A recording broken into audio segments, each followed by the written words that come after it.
Hello and welcome to the channel. This is a bit of an experiment. I'm having a go with a makeshift gimbal and it's not really working too well, but we'll give it a go. I'm actually in the countryside near my home, and I was intending to do a video for you with me singing a jazzy version of Hark the Herald Angels Sing, but it seems that didn't work too well. I had a few issues with it, so I'm having to shelve that, and I'm scratching around trying to find some other thing to do. I wanted to actually show some of the places I'd been to last year. As you can imagine, when I last visited here, having heard the news of my mother, find so much you need is some peace. I remember standing over here, and I was really struck with how quiet it was. Just what I needed at that moment. Of course, all things must pass.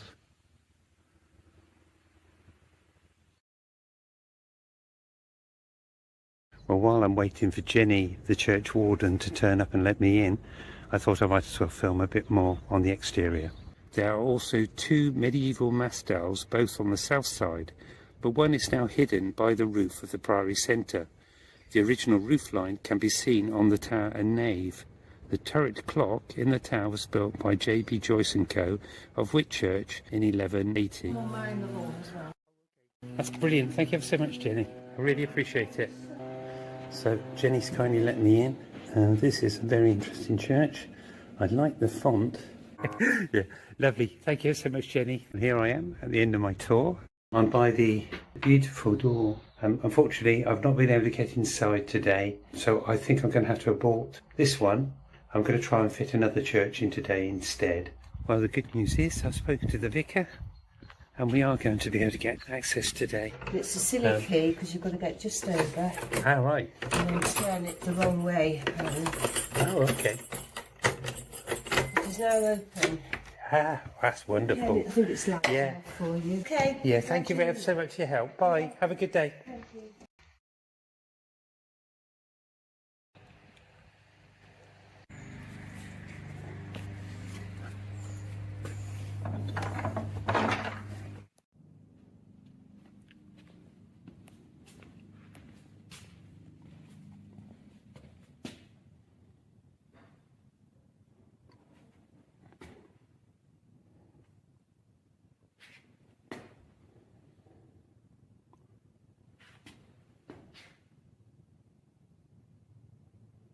Away in a manger, no crib for a bed, the little Lord Jesus laid down his sweet head. The stars in the bright sky looked down where he lay, the little Lord Jesus asleep on the hay.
Apparently St Mary's was built between 1840 and 1842 under the personal direction of Sarah Losh.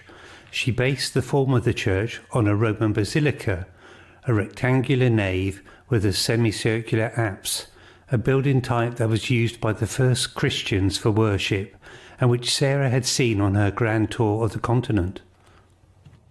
St Mary's embodies many of the attributes of the arts and crafts movement and yet predates it by some 30 years. Within this simple building, Sarah created a highly original work, the product of her exuberant imagination. The church is full of symbolic ornament and carvings, some of which Sarah carried out herself.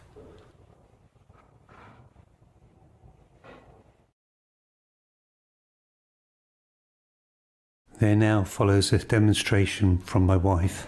Okay, you're going to show the hidden door feature.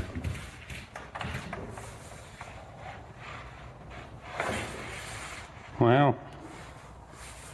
And does it do the other side? Of Cotterus. Amazing.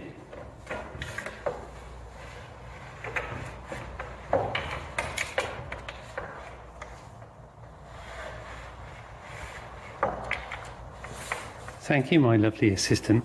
The arrows are symbols of death. What a lovely idea. Thank you for showing me that.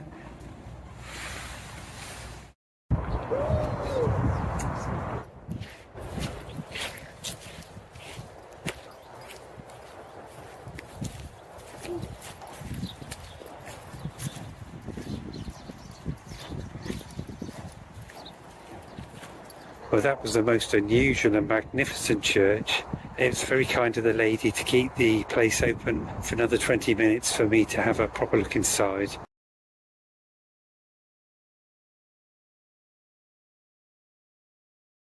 I guess that's the Devil's Rock that was thrown down.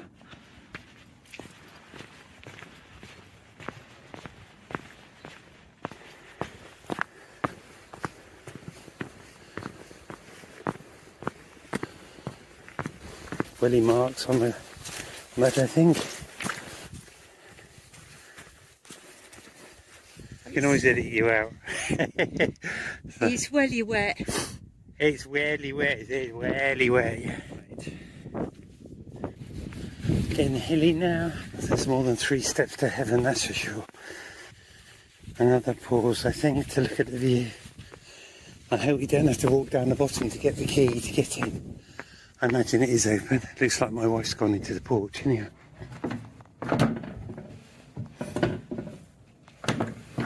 Oh.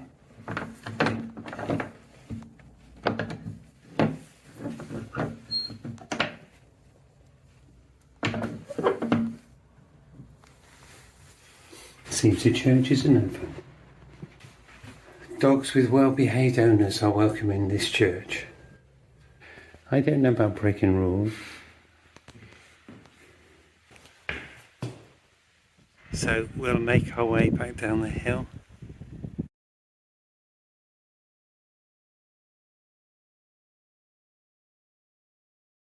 Greetings and welcome to the channel. Today I'm at St Leonard's in Stanton-Fitzwarren, which is just outside Swindon. Now, I did email St Leonard's some time ago to see when it might be open to save me a wasted journey. Unfortunately, I've not heard a response from them, so I'm just calling on the off chance. It's a bit of a rainy day here in Swindon. I'm not sure how much of the outside I'll get today or whether I'll get inside. So let's see if we can find out.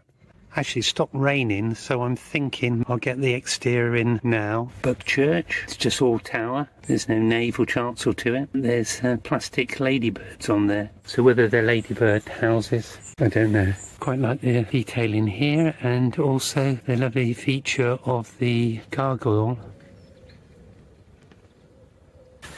I quite like this doorway here.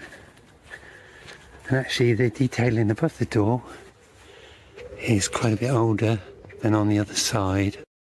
And I quite like the doorway, the wooden panels, which appear to almost be made out of table legs, the way they've been turned. There's some rusty metal along here, obviously to protect it from break-ins. and they've kindly agreed to come out and open the church for me. So hopefully we'll be able to get access in about 10 minutes. It won't be 10 minutes for you. It's difficult to walk around these things in a smooth way, so I apologise for any shaky camera work. Nice detailing on top with the shells. Lovely. It's really nice when people put an effort into these things. That's lovely here. Lots of beautiful detailing. The woodwork's marvellous.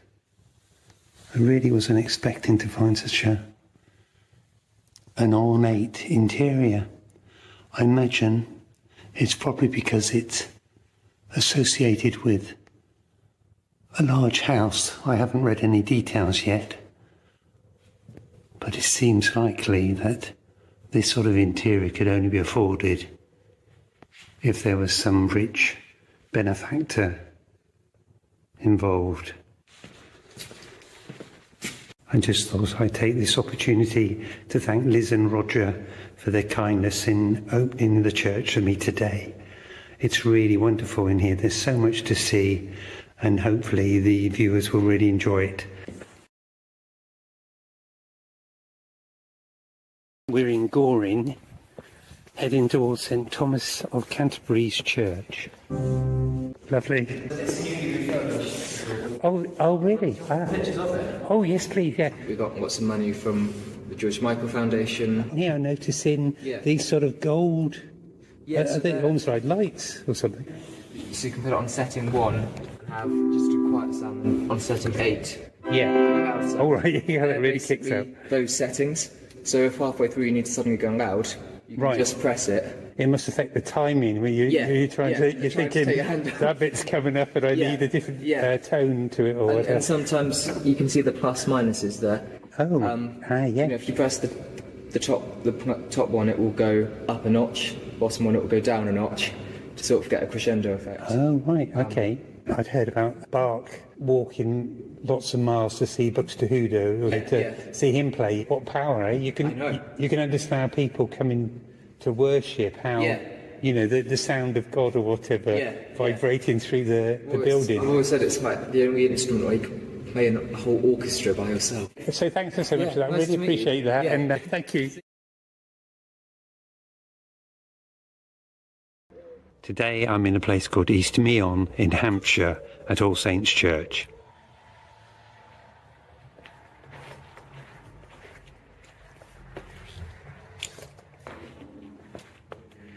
And this is called a Tournai font. Apparently there's only 7 of them in the country, and 4 of which are in Hampshire. I can't quite remember where the other ones are. How splendid is that? A man just came up to me and told me there's a light that shows off the relief of this much better, which is just on the wall over here near the door. I'll go over to it. We can give it a go. There you go.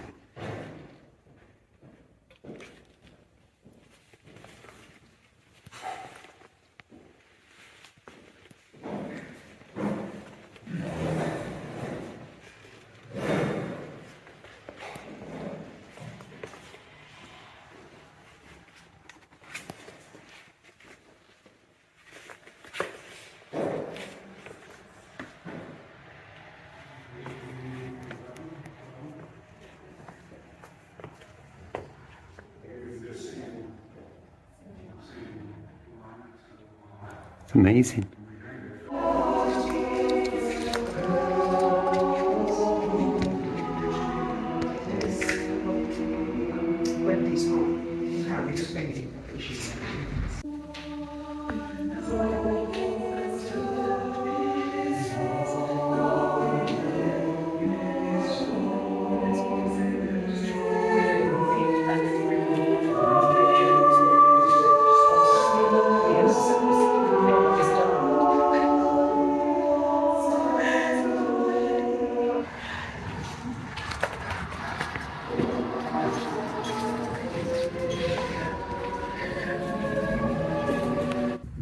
I'm sitting on the bench that says, "Not for myself alone," outside the church.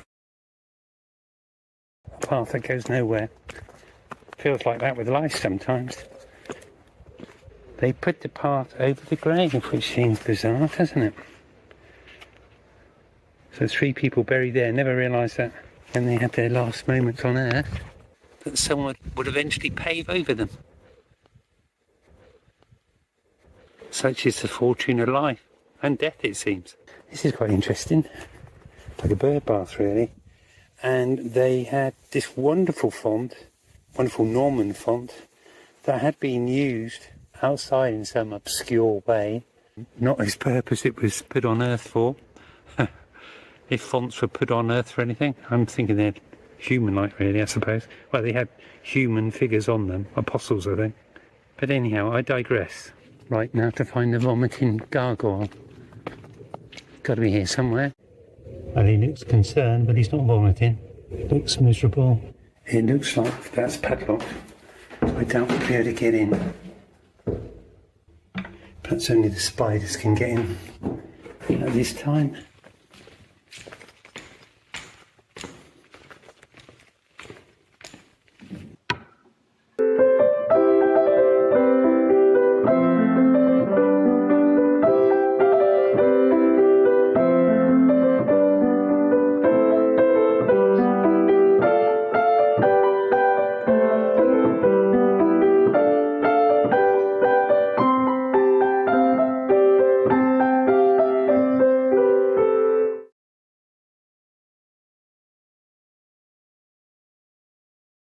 I know there's quite a large display of information to do with Vaughan Williams actually in the church. I think he was actually christened at the font in this church, and the vicar, I think it was a different vicar, dropped him. But his mother managed to stop him from hitting the ground by grabbing onto his christening cloth, I think, or christening robe, something like that. That's what I read. It must be true if I read it. Here's Rafe as a young man. Looking quite handsome there, I think. As I was leaving the church, I thought I'd go and get my lunch and sit on this bench here. And I was alerted to a beautiful sign on here which says, "What the caterpillar calls the end of the world, the master calls a butterfly," which I think is quite beautiful. Today I'm in North Cerney, which is north of Cirencester in Gloucestershire, and I'm at All Saints Church, North Cerney. I think it's got a very interesting shape to it, and I'm looking forward to having a look inside.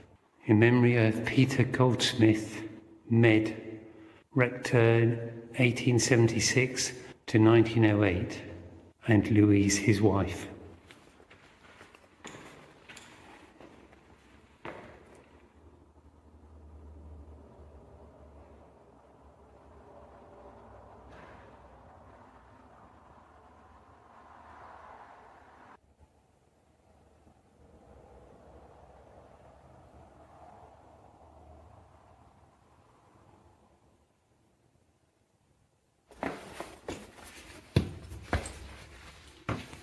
This is very steep. Oh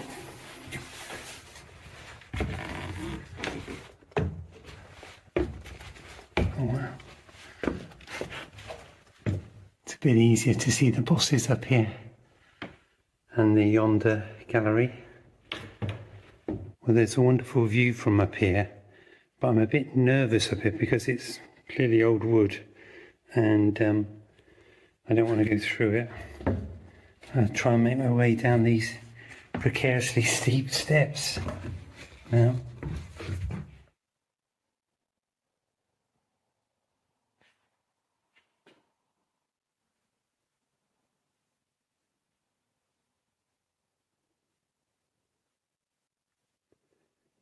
And there's the holy vacuum cleaner.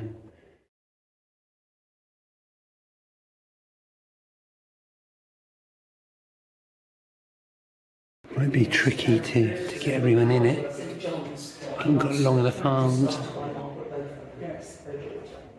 I can get the man with his Van Dyke and his wife. I can sneaky look at her through the rails. How lovely is that? Yeah, so if you just have a look, one of the things that people miss on this group, more important than that, one of the Victorians that made me yes, he was originally probably black, yes, but it's the carving. And you can see you have the up there the windmill at Newbury, and you have all the Cavalier troops there. And they're not what you call it, conscripted, they are proper, proper ones. And people miss that beautiful carving underneath. You've got to realise that even Elizabeth I was not sacked for service. Right. They are not. When services got longer and longer, that people couldn't actually sit down. People were ill and inflamed, and you went back to the wall. I'd forgotten how wonderful this was actually. I liked churches, but I wasn't that enamoured at the time that I came here last. It's only now I realise how beautiful it is.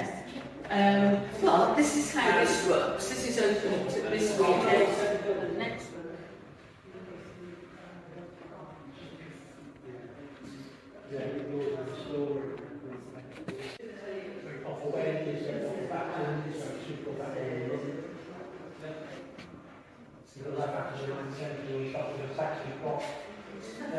Saxon Church, Northern, 15th century, 16th century, 17th century Renaissance.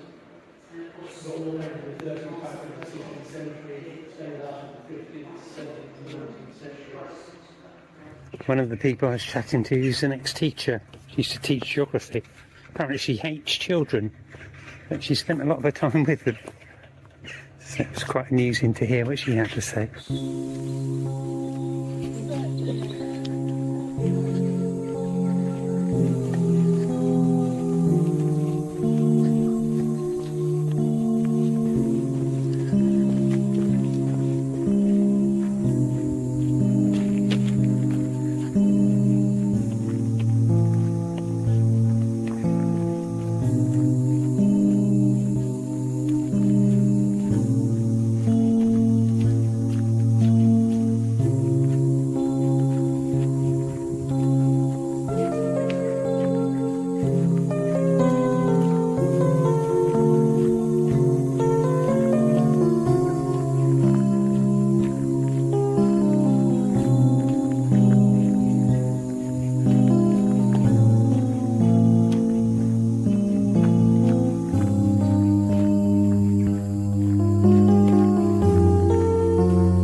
Reflection on the water there.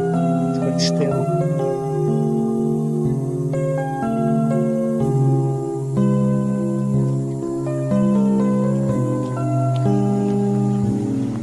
Back past the babbling brook.